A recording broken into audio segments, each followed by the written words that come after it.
Well, I don't think they're going to mop up, but I think they're going to win this division and probably win the Big Ten. I think Nebraska's played some pretty good football. They look pretty good against Miami. That would be a test. I do think, especially because they have all the tough games at home, they'll beat Ohio State. They're going to, well, Michigan's not competition anymore. They're going to blow them out. So, yeah, I think your alma mater is on their way, at least Indy again. All right, Justin starts off the questions there, and let's keep those going. And you've been sending us questions and your thoughts on Twitter all morning using the hashtag 7SportsCave. Mike Foss monitoring them as usual. Mike, what are the people saying out there? Yeah, as you might imagine, a lot of the Michigan fans not happy with what they saw last night. A lot of them upset with Brady Hoke. Let's get to some of the comments, and we'll end it with a question. We'll start with... Hold on, Mike, you have Brady Hoke's headset. You found it for him. Nice. Cool. I found it in storage. Bruce says, Hoke's got to go. No reason not to fire him midseason because then you can start the search early. Hashtag this is not Michigan. Michael says it's clear that Hoke is not the right man. Time to clean house and get a head coach instead of a cheerleader, which brings us to the question from Wally.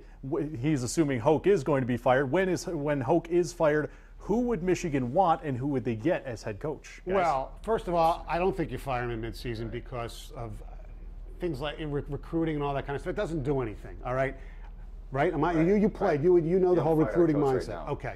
As far as who could they get, I would back up the Brinks truck, blank check, whichever Harbaugh wants to come, whether it's Jim or John. I don't know if either of them will come anymore. I don't care. I would love a Harbaugh. I don't know who else is out there. Do you go outside the region? Dan Mullen at Mississippi State. He's done a really nice job. They beat LSU and Les Miles. Michigan man, Stoney.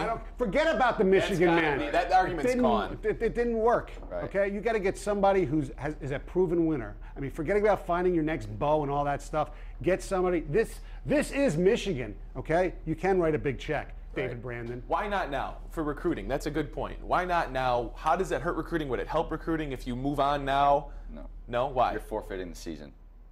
You get rid of your head coach right now, you're ultimately saying, we're starting fresh, we're waiting for next year. And what kind of message does that send to the players that are playing for you now?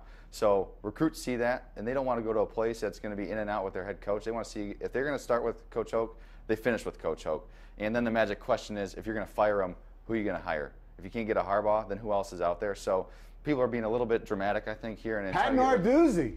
Man. I don't know how big that check would have to be to get Coach Narduzzi, but that's the question, is who else is there? So I don't think this is a time to get rid of Coach Hoke. You ride him through the season and look that way. All right, that conversation obviously just getting started. There's a long Big Ten season ahead for this Michigan team, and I think it will be long. It'll be a long, cold fall in Ann Arbor, especially with how things are going. We're going to continue the conversation on that and so much more. Look ahead for Michigan and Michigan State next on the Suburban Ford 7 Sports Cave. See you in a little bit.